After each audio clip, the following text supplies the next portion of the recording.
Dinas Lingkungan Hidup Banjarmasin melakukan persiapan mengikuti Lomba Adipura di tahun 2022.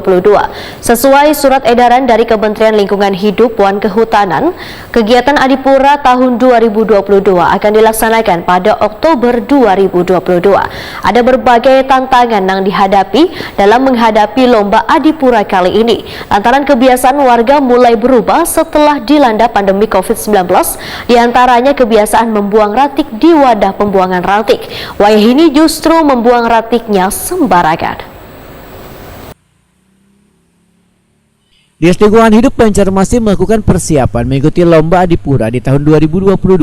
Sesuai surat edaran dari Kementerian Lingkungan Hidup dan Kehutanan, kegiatan Adipura tahun 2022 akan dilaksanakan pada Oktober 2022.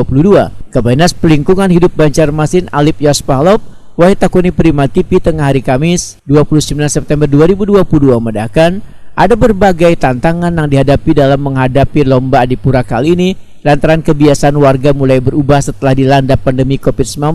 Di antaranya kebiasaan membuang ratik di wadah pembuangan ratik, wah ini justru membuang ratiknya sembarangan sehingga menimbulkan tumpukan ratik kembali meningkat. Menurut Alip Yaspahlop, dalam sehari hasil angkutan ratik dari seluruh TPS di Banjarmasin lebih dari 500 ton. Membuat Dinas Lingkungan Hidup Banjarmasin melakukan penataan dan pengawasan di seberatan wadah pembuangan ratik agar warga membuang ratiknya dengan benar. Alip Yaspahlop pun meminta warga untuk disiplin membuang ratik pada wadah pembuangan ratik yang tersedia di masing-masing wilayah. Alip Yaspahlop menambahkan, dampak dari membuang ratik sembarangan bisa menimbulkan kebuntuan drainase maupun membludaknya ratik di penampungan sementara yang melebihi kapasitas.